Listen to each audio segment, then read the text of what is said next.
ഇസ്ലാമിക കുടിയേറ്റം നടന്നതിന് ശേഷം സമാധാനം അനുഭവിക്കുന്ന ഏതെങ്കിലും ഒരു രാജ്യമുണ്ടോ?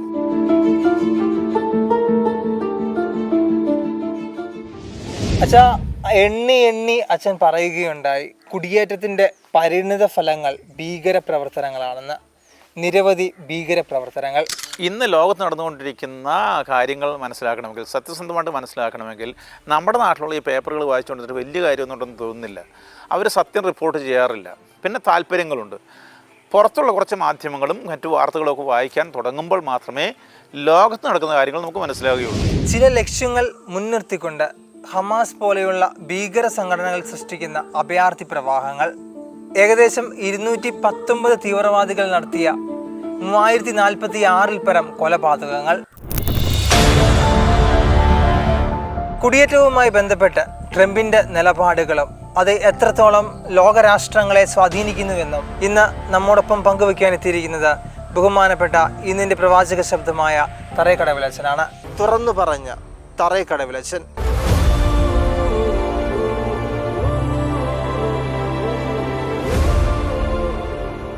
അച്ഛാ, നമ്മൾ എപ്പോഴും കുടിയേറ്റത്തെക്കുറിച്ചൊക്കെ സംസാരിക്കും. യഥാർത്ഥത്തിൽ എന്താണ് ഈ കുടിയേറ്റക്കാരുടെ ഉള്ളിലുള്ള ചില നിക്ഷിപ്ത താല്പര്യങ്ങൾ? എന്താണ് കുടിയേറ്റം? ഒന്ന് പ്രേക്ഷകരുമായിട്ട് പങ്കുവയ്ക്കാം. പ്രേക്ഷകർക്കെല്ലാം എൻ്റെ അഭിവാദ്യങ്ങൾ. നമ്മുടെ നാട്ടിൽ തന്നെ നോക്കിയാൽ അമുസ്ലിം സ്ഥാപനങ്ങൾ വന്ന് ഞങ്ങൾക്ക് പ്രാർത്ഥിക്കാൻ അവസരം വേണം എന്ന് പറയുന്ന ഒരു ശീലം അങ്ങനെ ചെയ്തുകൊണ്ടിരിക്കുന്നുണ്ട്. പ്രശ്നങ്ങളുണ്ടായിട്ടുണ്ട്, നമുക്കറിയാം. നമ്മളിങ്ങനെ പരോക്ഷമായിട്ട് അല്ലെങ്കിൽ സാധാരണതയിൽ നോക്കിയാൽ വളരെ ലളിതമായൊരാവശ്യം, നല്ല കാര്യമല്ലേ എന്ന് സാധാരണക്കാർക്ക് തോന്നും. ഇങ്ങനെയൊരു ചിന്തയാണ്, അല്ലെങ്കിൽ ഈ ചിന്തയുടെ പിന്നിൽ നിൽക്കുന്നതും കുടിയേറ്റത്തിൻ്റെ പിന്നിൽ നിൽക്കുന്നതുമൊക്കെ ഒരേ ചിന്തയാണെന്നുള്ളത് നമ്മൾ ഇതിൻ്റെ അടിസ്ഥാനപരമായ കാര്യങ്ങൾ പഠിച്ചാൽ മനസ്സിലാകും. കുടിയേറ്റത്തിന് സാധാരണ ഇവർ പറയുന്നത് പ്രാർത്ഥിക്കാൻ കഴിയണമെങ്കിൽ അവിടെ ഒരു ഇസ്ലാമിക ഭരണം ഉണ്ടായിരിക്കണം, ഇസ്ലാമിക ഭരണാധികാരി ഉണ്ടെങ്കിൽ ഈ പ്രാർത്ഥന നന്നായിട്ട് നടക്കുകയുള്ളൂ എന്നാണ് അടിസ്ഥാനപരമായിട്ടുള്ള ഒരു തിങ്കിങ്. അതാണ് അവർ പറയാറുള്ളത്. അതിൻ്റെ അടിസ്ഥാനം ഖുർആൻ 22:41. അതായത് ഇസ്ലാമികമായിട്ടുള്ള അധികാരികളുണ്ടെങ്കിൽ മാത്രമേ അവർക്ക് സൗകര്യപ്രദമായിട്ട് ഈ അവരുടെ രാജ്യത്ത് പ്രാർത്ഥനയുടെ സമയങ്ങൾ ക്രമീകരിക്കാനായിട്ട് പറ്റുകയുള്ളൂ, അടുത്ത മോസ്കുകൾ നിർമ്മിക്കാനായിട്ട് പറ്റുകയുള്ളൂ, വെള്ളിയാഴ്ചകൾ പ്രാർത്ഥനാ സമയമായിട്ട് മാറ്റാൻ പറ്റുകയുള്ളൂ, സമൂഹത്തിൽ പ്രാർത്ഥിക്കാതിരിക്കുന്നവരെ വീണ്ടും പ്രചോദിപ്പിക്കാനായിട്ടൊരു സാഹചര്യം സൃഷ്ടിക്കാനായിട്ട് സാധിക്കുള്ളൂ. ഇങ്ങനെ പല കാര്യങ്ങൾ പറഞ്ഞുകൊണ്ടാണ് പ്രാർത്ഥിക്കാൻ അവസരമുണ്ടാകണമെങ്കിൽ ഇസ്ലാമിക ഭരണം ഉണ്ടാകണം എന്നവർ പറയുന്നത്. ഇതിന് അസാധ്യമാണെങ്കിലോ എന്തു ചെയ്യണം? അതും അവിടെ തന്നെ ഖുർആൻ 4:97 പറഞ്ഞിട്ടുണ്ട്. പ്രാർത്ഥന അസാധ്യമാകുന്ന വിധത്തിൽ ഭരണം നടക്കുകയാണെങ്കിൽ, അല്ലെങ്കിൽ അമുസ്ലിങ്ങൾ ഭരിക്കുകയാണെങ്കിൽ അവിടെ നിന്ന് അവർ കുടിയേറണം. ഇതാണ് പ്രമാണം. കാര്യം ഇതാണ്, ഒരാൾ മരിച്ചു ചെന്ന് കഴിയുമ്പോൾ അവർ പറയുന്നതാണ്, മലക്കുകൾ ചോദിക്കും നിൻ്റെ നിലപാട് എന്തായിരുന്നു? അപ്പോൾ അവർ പറയും ഞങ്ങൾ അടിച്ചുമൊത്തപ്പെട്ടവട്ടായിരുന്നു, പ്രാർത്ഥിക്കാൻ കഴിഞ്ഞില്ല. അപ്പോൾ നിങ്ങൾക്ക് കുടിയേറാമായിരുന്നില്ലേ, എവിടെ കുട്ടികളും കുടിയേറാമായിരുന്നില്ലേ എന്ന് ചോദിക്കും. അതുകൊണ്ട് പ്രാർത്ഥിക്കാനായിട്ട് ഒരു ഇസ്ലാമിക ഭരണം ഇല്ലാത്തടത്താണെങ്കിൽ നിങ്ങൾ പ്രാർത്ഥിക്കാനായിട്ട് കുടിയേറണം, മറ്റു സ്ഥലങ്ങളിലേക്ക് പോകണം എന്നതാണ് പ്രമാണം. ഇതാണ് അടിസ്ഥാനമായിട്ട് പറയുന്നതും. ഖുർആനും ഹദീസും സഹീഹ് മുസ്ലിം 1855 ഇത് തന്നെയാണ് പറയുന്നത്. ഇവരുടെ പണ്ഡിതന്മാർ പ്രധാനപ്പെട്ട ഇബ്ൻ തൈമിയ, മൗദൂദി, വയൽ ഹലാഖ് എല്ലാം ഇത് തന്നെയാണ് ആവർത്തിച്ച് അല്ലെങ്കിൽ പഠിപ്പിച്ചിട്ടുള്ളത്. ഇസ്ലാമിക കുടിയേറ്റത്തിൻ്റെ അടിസ്ഥാനം എന്താണെന്ന് ചോദിച്ചാൽ അത് മുഹമ്മദിൻ്റെ ജീവിതചര്യ തന്നെയാണ്. 622 ഇദ്ദേഹം മദീനയിലേക്ക് പലായനം ചെയ്യുന്ന കാര്യങ്ങളൊക്കെ നമുക്കറിയാവുന്നതാണ്. അത് ഖുർആൻ്റെ 9:20 കാണാനായിട്ട് സാധിക്കും. അപ്പോൾ ഈ വിശ്വാസത്തിന് വേണ്ടി ഇദ്ദേഹം ഒളിച്ചോടുകയാണെന്നാണ് പറയുന്നത്. അങ്ങനെ ഒളിച്ചോടുമ്പോൾ വിശ്വാസത്തിന് വേണ്ടി വിശ്വസിക്കുക, സ്വദേശം വെടിയുക എന്നുള്ളത്, അങ്ങനെ ചെയ്യുന്ന ആളുകൾക്ക് ഈ ലോകത്തിൽ നല്ലൊരു ജീവിതവും പിന്നീട് മരണശേഷം സ്വർഗവും ലഭ്യമാകും എന്നാണ് മുഹമ്മദ് അന്ന് അവരെ പഠിപ്പിച്ചത്. ഇത് ഖുർആൻ്റെ 4:97 മാത്രമല്ല, 100 ഇത് തന്നെയാണ് പറയുന്നത്. പരലോകത്തിൽ അവർക്ക് ഒരു സുഖവാസവും ഇങ്ങനെ ദേശം വെടിഞ്ഞു പോകുന്നവർക്ക് ലഭ്യമാവും. പ്രാർത്ഥിക്കണമെങ്കിൽ മറ്റു രാജ്യത്തിലേക്ക് പോകണമെന്ന് മാത്രമല്ല, നല്ല ഒരു മുസ്ലിം ആകണമെങ്കിൽ നബിചര്യ അനുകരിക്കണം എന്നുള്ളതാണ് ഈ ആധുനിക കാലത്ത് കടന്നു വന്നിട്ടുള്ള എല്ലാ തീവ്രവാദ ഗ്രൂപ്പുകളുടെയും അടിസ്ഥാന ചിന്ത. നിങ്ങളൊരു നല്ല മുസ്ലിം ആകണമോ? നമ്മുടെ നാട്ടിൽ പഴയ ഈ പാരമ്പര്യ മുസ്ലിങ്ങൾ ജീവിച്ചതുപോലെ ജീവിച്ചാൽ പോരാ, അവർ നബിയെ പോലെ തന്നെ നബിചര്യ അനുഷ്ഠിക്കണം.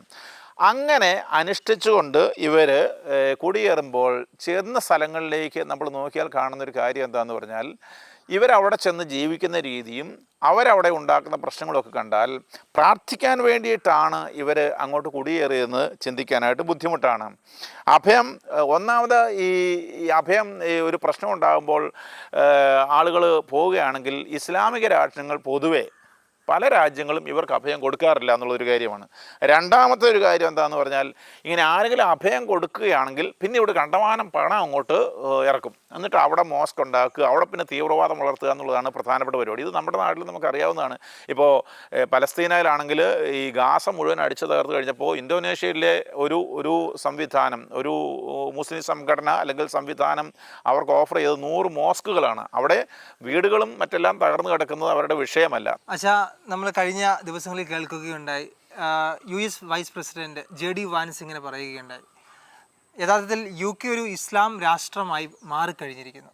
അപ്പോൾ എന്താണ് ഇപ്പോഴത്തെ ഒരു അവസ്ഥ? കുടിയേറ്റത്തിൻ്റെ അതിതീവ്രമായ ഒരു ശരങ്ങളെക്കുറിച്ച് ഒന്ന് പ്രേക്ഷകരുമായിട്ട് പങ്കുവയ്ക്കാമോ? നമ്മൾ കഴിഞ്ഞ ദിവസം ചെയ്ത റോദർഹാമിൻ്റെ സംഭവങ്ങളുമായിട്ട് ബന്ധപ്പെട്ട് ചെയ്ത വീഡിയോയിൽ കുറച്ച് കാര്യങ്ങൾ നമ്മൾ പറഞ്ഞിട്ടുണ്ട്. ഈ തീവ്രത മനസ്സിലാക്കാനായിട്ട് ഇപ്പോൾ അവിടെയോട്ട് കയറിയിരിക്കുന്ന ആളുകളുടെ എണ്ണവും കാര്യങ്ങളൊക്കെ നോക്കിയാൽ കുറച്ച് മനസ്സിലാകും. 2017 നവംബറിലെ Pew Research സെൻറ്ററിൻ്റെ റിപ്പോർട്ട് അനുസരിച്ച് ഈ കുടിയേറ്റത്തിൻ്റെ ആരംഭം അല്ലെങ്കിൽ ഏറ്റവും അധികം ഒരു തീവ്രമായ ഒരു കുടിയേറ്റം ആരംഭിക്കുന്നത് 2010-16 കാലം മുതലാണ്. 2010 മുതൽ 16 വരെയുള്ള കാലത്ത് സിറിയയിൽ നിന്നാണ് ഏറ്റവും കൂടുതൽ ആരംഭിക്കുന്നത്. 7 ലക്ഷം ആളുകൾ കുടിയേറി. അത് കുടിയേറ്റത്തായിട്ട് 94% എന്നാണ് പറയുന്നത്.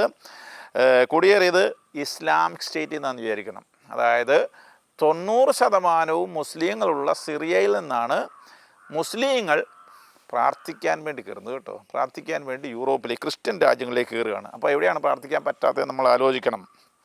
അതിനുശേഷം ഈ കാലഘട്ടത്തിൽ തന്നെ അഫ്ഗാനിസ്ഥാനിൽ നിന്ന് യൂറോപ്പിലേക്ക് 1.8 കോടി ആളുകൾ കയറിയിട്ടുണ്ടെന്നാണ് പറയുന്നത്.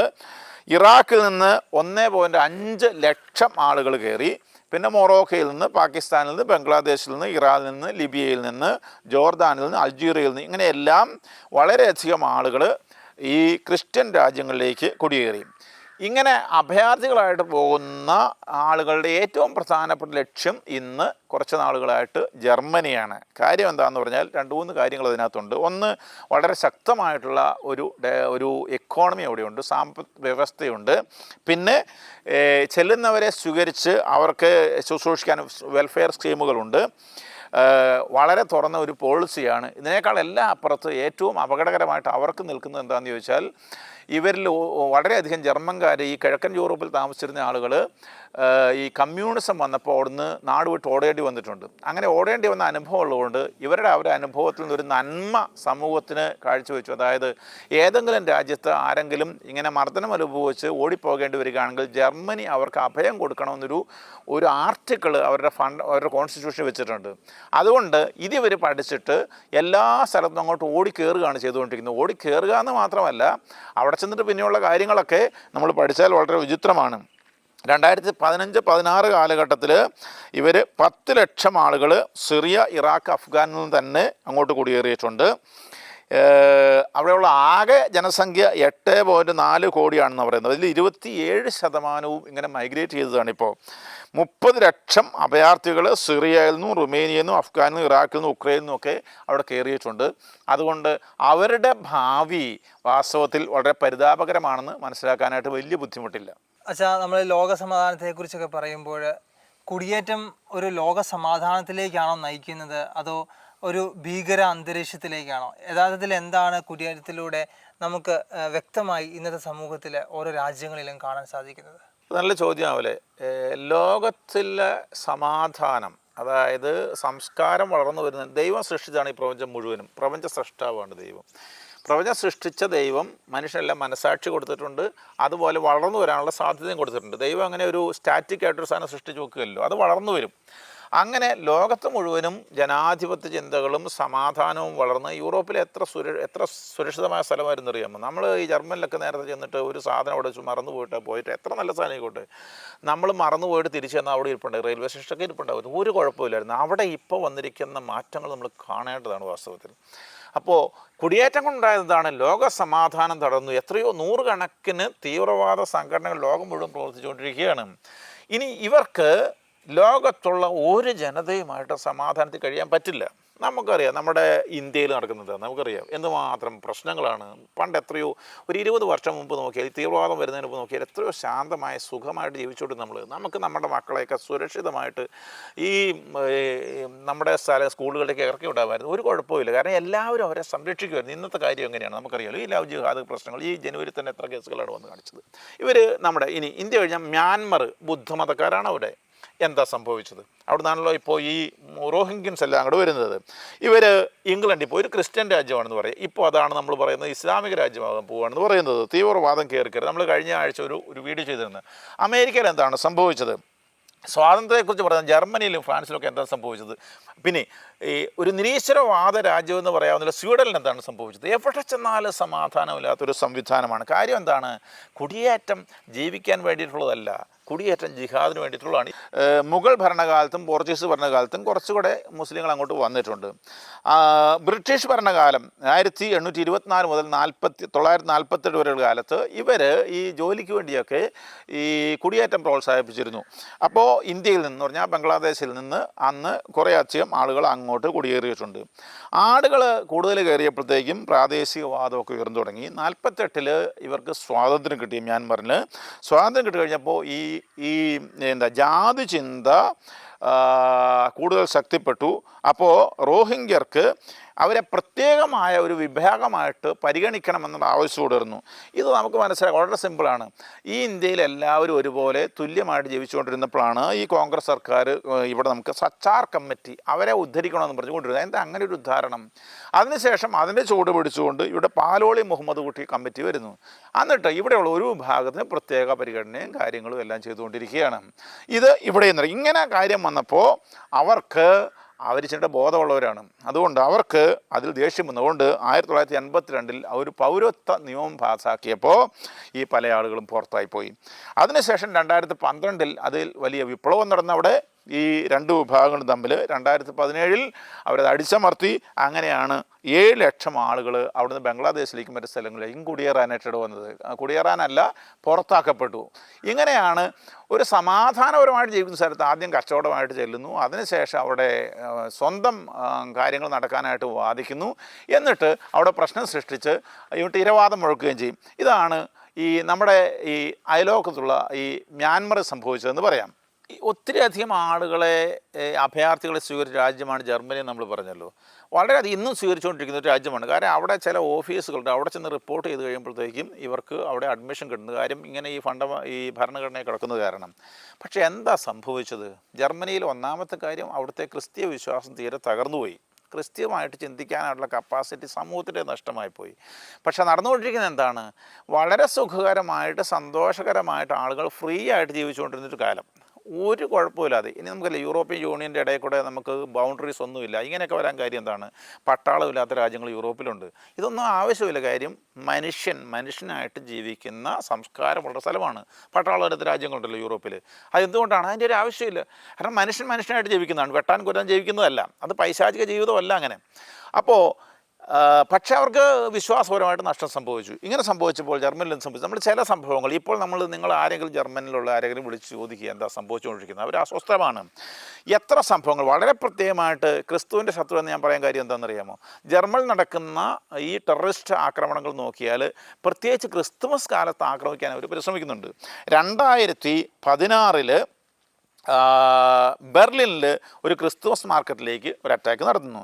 അതൊരുത്തൻ ഒരു ട്രക്ക് മോഷ്ടിച്ചിട്ട്, അവൻ ടുണീഷ്യയിൽ നിന്ന് വന്നതാണ്, ട്രക്ക് മോഷ്ടിച്ചിട്ട് ഡ്രൈവറേയും കൊന്നിട്ട് ഈ ട്രക്ക് ക്രിസ്മസ് മാർക്കറ്റിലേക്ക് ഇടിച്ചു കയറ്റി 12 പേരെ കൊന്നു, 56 പേർക്ക് മുറിവേറ്റു. 2018 ഇതുപോലെ ക്രിസ്തുമസ് മാർക്കറ്റ് സ്ട്രാസ്ബുർഗിൽ ആക്രമണം നടന്നിട്ടുണ്ട്. ഡിസംബർ 11 ഷെരീഫ് ഷക്കറ്റ് എന്ന് പറയുന്ന ആൾ വെടിവെക്കുകയും കത്തിയാക്രമണമാണ്. 5 പേര് മരിച്ചു, 11 പേർക്ക് മുറിവേറ്റു. ഇനി 2024 ആക്രമണം ക്രിസ്മസ് മാർക്കറ്റ് നമ്മൾ കണ്ടതാണ്. ഡിസംബർ 21 തീയതി താലിബ് അബ്ദുൾ മൊഹ്സീൻ എന്ന് പറയുന്ന ആളുകൾ സൗദിയിൽ നിന്ന് വരുന്നയാളാണ്. ഇദ്ദേഹം ഒരു ഡോക്ടറാണെന്നാണ് പറഞ്ഞുകൊണ്ടിരുന്നത്. ഡോക്ടറായിട്ട് പ്രാക്ടീസ് ചെയ്തുകൊണ്ടിരുന്നതാണ്. ആൻറ്റി ഇസ്ലാമിസ്റ്റ് ആക്ടിവിറ്റിയാണ് ചെയ്തുകൊണ്ടിരുന്നത്. എന്നിട്ട് അദ്ദേഹം പോയി ക്രിസ്മസ് മാർക്കറ്റിലേക്ക് വണ്ടി ഓടിച്ച് കയറ്റി. 5 പേരും മരിച്ചു, 299 പേർക്ക്. നമുക്കറിയാം ആളുകൾ കൂടി നിൽക്കുന്നവർക്ക് വണ്ടി ഓടിച്ചാൽ ഇത് പറ്റുമെന്ന്. ഇങ്ങനെ നിരന്തരമായി ഇത് ക്രിസ്തുമസിനുള്ള ആക്രമണം ഞാൻ പറഞ്ഞത്. മറ്റ് ആക്രമണങ്ങളുണ്ട്.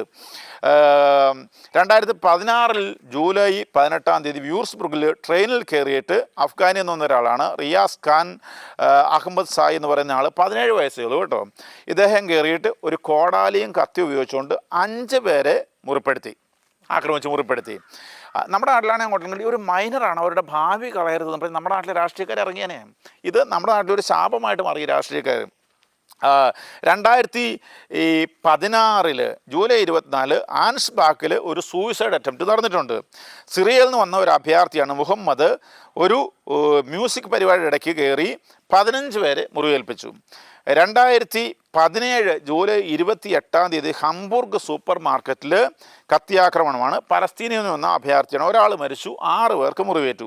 2020 ഡസ്റ്റണിൽ ഒരു ഇസ്ലാമിസ്റ്റ് കത്തിയാക്രമണം നടത്തി. സിറിയയിൽ നിന്ന് വന്ന ഇദ്ദേഹമാണ്. 2 ടൂറിസ്റ്റുകളെ കുത്തി, ഒരാൾ മരിച്ചു. പിന്നീട് 2024 മൻഹൈമിൽ ഒരു പോലീസിനെ ആക്രമിച്ചു വരും. ഈ അടുത്ത കാലത്ത് നമ്മൾ വന്നു. അഫ്ഗാനിൽ നിന്ന് വന്ന ഒരാളാണ്, 25 വയസ്സ് പ്രായം. ഇനി ആഷാഫൻബുർഗിൽ പാർക്കിൽ കയറി ഒരുത്തൻ ആക്രമിച്ചതാണ്. അഫ്ഗാനിൽ നിന്ന് ഒരാളാണ്. 41 വയസ്സുള്ള ഒരാളെയും 2 വയസ്സുള്ളൊരു കൊച്ചിനെയും കുത്തി, 2 പേര് മരിച്ചു. ഇവർ തന്നെ ഈ അടുത്ത ദിവസം, അതായത് 2024 ഏപ്രിലിൽ ഹംബുർഗിൽ, ജർമ്മനിയിലെ 2ാമത്തെ സിറ്റിയാണ് ഹംബുർഗ്. ഇവിടെ 1000-ലധികം ആളുകൾ അവിടെ പ്രാർത്ഥിക്കണമെങ്കിൽ അവിടെ ഇസ്ലാമിക് കാലിഫേറ്റ് സ്ഥാപിക്കണമെന്ന് പറഞ്ഞ് വലിയ ഡെമോൺസ്ട്രേഷൻ നടത്തി. അപ്പോൾ ഇവരെന്തിനാണ് അങ്ങോട്ട് ചെന്നത്? ക്രിസ്ത്യൻ രാജ്യത്തേക്ക്, ഈ ക്രിസ്തുവിൻ്റെ എന്ന് പറയപ്പെടുന്ന രാജ്യം, അവിടെ ചെന്നിട്ട് അവിടെ ഇസ്ലാമിക രാജ്യം സ്ഥാപിക്കാനുള്ള ഒരു പരിശ്രമത്തിലാണ്. അതുകൊണ്ട് എന്താണ്, ജർമ്മൻകാരുടെ ജീവിതം വളരെ അസ്വസ്ഥമായി. പണ്ട് പെൺകുട്ടികളൊക്കെ നമുക്കറിയാലോ, ഈ സായിപ്പ് പിള്ളേർ പെട്ടെന്ന് വളർന്നു വരുമ്പോൾ നമ്മുടെ ആളുകൾ കണ്ടാൽ ഇത് വലിയ പിള്ളേരാണെന്ന് വിചാരിക്കും. ഈ പിള്ളേർ അവർ ചെറിയ പിള്ളേരാണ്. അവരിങ്ങനെ വളരെ കൂളായിട്ട് അല്പവസ്ത്രധാരിയായിട്ടൊക്കെ നടന്നതല്ലേ. ഈ ഇപ്പോൾ പിള്ളേർക്ക് പുറത്തിറങ്ങാൻ മേലാതെയായി. അതുപോലെ ഞാനവിടെ ഇഷ്ടംപോലെ യാത്ര ചെയ്തിട്ടുണ്ട്. ഈ നമ്മുടെ മെട്രോകളിലൂടെ, എസ്-ബാൺ എന്ന് പറയുന്നതിനകത്തൂടെയൊക്കെ വളരെ കൂളായിട്ട് രാത്രി 12 വരെ യാത്ര ചെയ്തുകൊണ്ടിരുന്ന ആളുകൾക്ക് ഇപ്പോൾ അവർക്ക് ഭയമായി. അതിനകത്തൊക്കെ ഒറ്റയ്ക്ക് യാത്ര ചെയ്യാൻ പേടിയാണ് ഇപ്പോൾ. ഇങ്ങനെ വളരെ സമാധാനപൂർണ്ണമായ ഒരു ജീവിതം ഇവർ തകർത്തെറിഞ്ഞു കഴിഞ്ഞു. അതുകൊണ്ട് തന്നെ അവിടെ കുറച്ച് പൊടും. ജർമ്മനിൽ കാര്യമായ വ്യത്യാസം വന്നിട്ടില്ല. ഈ 2024 പോലും അഭയം ചോദിച്ചവർ 3.29 ലക്ഷമാണ്. സിറിയയിൽ നിന്ന്, അഫ്ഗാനിൽ നിന്ന്, തുർക്കിയിൽ നിന്ന്, ഇറാഖിൽ നിന്ന്, ഇറാനിൽ നിന്നെല്ലാം ആളുകൾ ചോദിച്ചിരിക്കുകയാണ്. അത് 80,000, 55,000, 50,000 ഇങ്ങനെ കണക്കിലാണ്.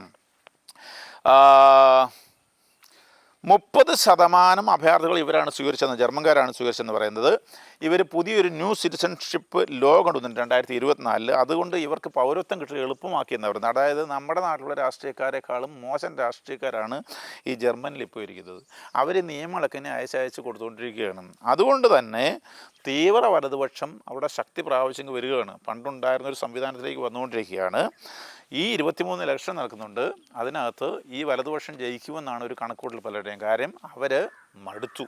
നമുക്കിനി സ്വീഡനിലേക്ക് പോവുകയാണെങ്കിൽ ജനാധിപത്യത്തിൽ അധിഷ്ഠിതമായ സ്വാതന്ത്ര്യം, എല്ലാവിധ സ്വാതന്ത്ര്യവും, രാഷ്ട്രീയ സ്വാതന്ത്ര്യം, പ്രതികരിക്കാൻ സ്വാതന്ത്ര്യം, അഭിപ്രായ സ്വാതന്ത്ര്യം, ലോകത്തിലെ ഏറ്റവും സ്വാതന്ത്ര്യമുള്ള പറഞ്ഞിരുന്ന ഫ്രീ ആയിട്ട് ആളുകൾ നടന്ന സ്ഥലമാണ് സ്വീഡൻ എന്ന് പറയുന്നത്. അവിടെ നിങ്ങൾ വിശ്വാസമൊന്നും കാക്കേണ്ട കാര്യമില്ല. അങ്ങനെ ജീവിക്കേണ്ട, ഇഷ്ടമുള്ള പോലെ ജീവിക്കാനുള്ള സ്വാതന്ത്ര്യം. അങ്ങനെ അതുപോലെ പത്രസ്വാതന്ത്ര്യം, ആദ്യം ഫ്രീഡം ഓഫ് പ്രസ് ആക്ട് 1766 ആ ലോകത്ത് ആദ്യമായിട്ട് ഇങ്ങനെ പ്രസ് ഫ്രീഡം സ്ഥാപിച്ച, നിയമം ഉണ്ടാക്കിയ രാജ്യമാണ് ഈ സ്വീഡൻ എന്ന് പറയുന്നത്. എല്ലാവർക്കും സ്വാതന്ത്ര്യമുണ്ട്, വ്യക്തി സ്വാതന്ത്ര്യമുണ്ട്, ലിംഗ സമത്വമുണ്ട്, ജാതി വർഗ ലിംഗിലൊന്നും വ്യത്യാസം വരാൻ പാടില്ല. LGBTQ വരികയാണെങ്കിൽ അവർക്കും പൂർണ്ണ സ്വാതന്ത്ര്യം. ഇങ്ങനെ എല്ലാ വിധത്തിലും സ്വാതന്ത്ര്യമുള്ള ആളുകൾ. ഇവിടെയുള്ള ആളുകൾ പേരിൽ 54% ഇപ്പോൾ ക്രിസ്ത്യാനികളാണ്. പക്ഷേ 5% വിശ്വാസമുള്ളവരുള്ളൂ എന്നാണ് കണക്ക് പറയുന്നത്. ബാക്കി ഇങ്ങനെ ഒരു നിരീശ്വരവാദ ജീവിതം നയിക്കുന്നവരാണ്. 38% മറ്റുള്ളവരാണ്. 8% മുസ്ലിങ്ങളുള്ളത്. ഇവിടെ എന്ത് പറ്റി? ഇവിടെ നമുക്കറിയാം, ഇവിടെ സ്വാതന്ത്ര്യം നോക്കുകയാണെങ്കിൽ ഈ പ്രൈവറ്റ് സ്ഥലത്തുകൂടെ പോലും ആളുകൾക്ക് കയറി നടന്നു പോകുന്ന ഒരു കുഴപ്പമില്ല. ഈ പ്രകൃതിയെ ബഹുമാനിക്കണം, മനസ്സിലായല്ലോ. ഈ മറ്റ് ഒന്നും ചെയ്യാതിരുന്നാൽ മതി. ഇത്രയും സ്വാതന്ത്ര്യമുള്ള ഈ സ്ഥലത്ത് യാതൊരു അഴിമതിയുമില്ല. എല്ലാവർക്കും ഫ്രീ ആയിട്ട് ചികിത്സ, വിദ്യാഭ്യാസം ഫ്രീ ആണ്, എല്ലാം ഫ്രീ ആയിട്ട് നടക്കുന്ന ഈ രാജ്യം ഇന്ന് വലിയ കുഴിയിലേക്ക്, തകർച്ചയിലേക്ക് താന്നു. കാര്യം എന്താണ്? ഇവിടെ 1950 മുതൽ കുറേശ്ശെ ഈ കുടിയേറ്റക്കാർ, അതിനു മുമ്പുള്ളത് അത്യാവശ്യം കച്ചവടക്കാരാണ്. ഇവർക്ക് 1950 മുതൽ 70 വരെയുള്ള കാലഘട്ടത്തിൽ എക്കണോമിക്കായിട്ടുള്ളൊരു വളർച്ച ഉണ്ടായപ്പോൾ ജോലിക്കാരെ ആവശ്യമായിട്ട് വന്നു. അപ്പോൾ ഇവർ പുറത്തുനിന്ന് ആളുകളെ സ്വീകരിച്ചത് തുർക്കിയിൽ നിന്ന്, യൂഗോസ്ലാവിയയിൽ നിന്ന്, നോർത്ത് ആഫ്രിക്കയിൽ നിന്ന് ജോലിക്കായിട്ട് വന്നു. 1970-80 കാലഘട്ടത്തിൽ മുതൽ ഒത്തിരിയേറെ അഭ്യാത്ര പ്രശ്നം ഉണ്ടായപ്പോൾ ഇവരെ എല്ലാം തുറന്ന മനസ്സോടുകൂടി സ്വീകരിച്ചു. ഇവർക്ക് ഒരു പ്രശ്നമില്ല. കാര്യം ഇവർക്ക് എല്ലാം സ്വാതന്ത്ര്യമാണല്ലോ, ഒന്നും നോക്കണ്ട, യാതൊരു ഐഡിയോളജിയില്ല, സ്വാതന്ത്ര്യം മാത്രമേ ഉള്ളൂ. ഇറാനിൽ ഈ റവല്യൂഷൻ ഉണ്ടായപ്പോൾ, ഇസ്ലാമിക് റവല്യൂഷനാണ് 1979, അവിടെ നിന്നുണ്ടായ അഭയാർത്ഥികളെയൊക്കെ സ്വീകരിച്ചു. പാലസ്തീനയിൽ നിന്ന് സ്വീകരിച്ചു, ലെബനോനിൽ നിന്ന് സ്വീകരിച്ചു, ഇറാഖിൽ നിന്ന് സ്വീകരിച്ചു. ഈ മധ്യപൂർവ്വ ദേശത്തിൽ നിന്നെല്ലാം ഇവർ അഭയാർത്ഥികളെ സ്വീകരിച്ചു. കാരണം അവർ തുറന്ന മനസ്സുള്ളവരാണ്. 1990 യൂഗോസ്ലാവിയയിൽ യുദ്ധം ഉണ്ടായപ്പോൾ അവിടുന്നും അഭയാർത്ഥികളെ സ്വീകരിച്ചു. സോമാലിയയിൽ നിന്നും സ്വീകരിച്ചു. 2000-2010 കാലഘട്ടത്തിൽ 2003 ഇറാഖിൽ നിന്നും, പിന്നെ സിറിയയിൽ നിന്നും, അഫ്ഗാനിസ്ഥാനിൽ നിന്നും എല്ലാം അഭയാർത്ഥികളെ സ്വീകരിച്ചു. 2015 മാത്രം 1,60,000 അഭയാർത്ഥികളെയാണ് സ്വീകരിച്ചത് സിറിയ, ഇറാഖ്, അഫ്ഗാൻ മുതലുള്ള സ്ഥലങ്ങളിൽ, സൊമാലിയ മുതലുള്ള സ്ഥലങ്ങളിൽ നിന്ന്. ഇതെല്ലാം ഫലമായിട്ട് ഇവരുടെ എണ്ണം വല്ലാതെ വർദ്ധിച്ചു. അപ്പോൾ അവിടെ അത്യാഹിതങ്ങൾ തുടങ്ങി. അച്ഛൻ പറയുകയുണ്ടായി കുടിയേറ്റത്തിൻ്റെ അതിപ്രസരണത്തെക്കുറിച്ച്. അപ്പോൾ യഥാർത്ഥത്തിൽ എന്താണ് ഈ നമ്മൾ കണ്ട കാഴ്ചയിൽ നിന്ന് എന്താണ് ഇതിനുള്ളൊരു പരിഹാരം? എന്താണ് പരിഹാരം എന്ന് ചോദിച്ചാൽ, നമ്മളിപ്പോൾ പല രാജ്യങ്ങൾ കാര്യം പറഞ്ഞു. ഇതിനകത്ത് ക്രിസ്തു വിശ്വാസം, ക്രിസ്ത്യാനികളാണെന്ന് പറയുന്ന ഇംഗ്ലണ്ടുണ്ട്, ബുദ്ധമത വിശ്വാസമുള്ള മ്യാൻമാറുണ്ട്, നമ്മുടെ ഇന്ത്യയുണ്ട്, നിരീശ്വരവാദം എന്ന് വേണമെങ്കിൽ പറയാം സ്വീഡനുണ്ട്, സ്വാതന്ത്ര്യത്തെ മാത്രം ഉയർത്തിപ്പിടിക്കുന്ന അമേരിക്കയും ഫ്രാൻസും ജർമ്മനിയൊക്കെ ഉണ്ട്. സ്വാതന്ത്ര്യം നമുക്കറിയാലോ, ജർമ്മൻ റോഡുകളിലാണ് ഒരു നിയന്ത്രണം ഇല്ലാതെ വണ്ടി ഓടിക്കാം. സ്വാതന്ത്ര്യം എത്ര വേണമെങ്കിലും ഓടിക്കാം, അത് പ്രശ്നമില്ല. ആളുകൾ താമസിക്കുന്ന സ്ഥലത്തൂടെ ഓടിക്കാൻ പറ്റുകയില്ല, ഹൈവേ കൂടെ. ഇങ്ങനെ ഈ ഒരു സംസ്കാരത്തിലും ഇത് ചേർന്ന് പോവുകയില്ല. ഇനി മനുഷ്യ സംസ്കാരം ദൈവത്തിൻ്റെ സൃഷ്ടിയാണെങ്കിൽ ദൈവത്തെ സ്നേഹിച്ച് നമ്മൾ ജീവിക്കണം. പക്ഷേ മനുഷ്യന് ഒത്തിരി നന്മയുണ്ട്, അത് മുഴുവൻ നശിപ്പിച്ച് കളയുന്ന സംസ്കാരം ഒരിക്കലും പ്രപഞ്ച സൃഷ്ടിക്കും ദൈവത്തിൽ നിന്നല്ല. അങ്ങനെ ഒരു കൺസെപ്റ്റും ശരിയാകുകയില്ല. ഇതിനുള്ള പരിഹാരം എന്താണെന്ന് ചോദിച്ചാൽ, 1 ദൈവസ്നേഹമാണ്, 2 മനുഷ്യ സ്നേഹമാണ്, 3 രാജ്യസ്നേഹമാണ്. ഇത് 3 കാര്യങ്ങൾ വരണം. ഇതിന് ഇപ്പോൾ ഉരുത്തിരിഞ്ഞു വരുന്ന ഒരു പരിഹാരമായിട്ട് നമ്മൾ ചരിത്രത്തിൽ കാണുന്നത് വാസ്തവത്തിൽ അമേരിക്കൻ പ്രസിഡൻ്റായിട്ട് വന്നിരിക്കുന്ന ട്രംപാണ്. ഇദ്ദേഹത്തിന് ഒന്നാമതായിട്ട് അദ്ദേഹത്തിന് രാജ്യസ്നേഹമുണ്ട്. രാജ്യസ്നേഹമുള്ളതുകൊണ്ട് അദ്ദേഹം ഉണ്ടാക്കുന്നപ്പോൾ നമുക്ക് ഇന്ത്യയിൽ തന്നെ കണ്ട് 1,80,000 പേരോ മറ്റോ ഇങ്ങോട്ട് കയറി വരുന്നുണ്ട്. അപ്പോൾ തിരിച്ചു കയറ്റിയൊക്കെയാണ്. അതൊക്കെ ശരിയാണ്. പക്ഷേ അദ്ദേഹത്തിൻ്റെ പ്രധാനപ്പെട്ട ഇൻറ്റൻഷൻ എന്താണ്?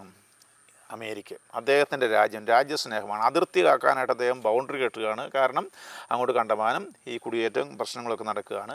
6 മുസ്ലിം രാജ്യങ്ങളിൽ നിന്നുള്ള അങ്ങോട്ടുള്ള യാത്ര പുള്ളി നേരത്തെ ബ്ലോക്ക് ചെയ്തിട്ടുണ്ട്.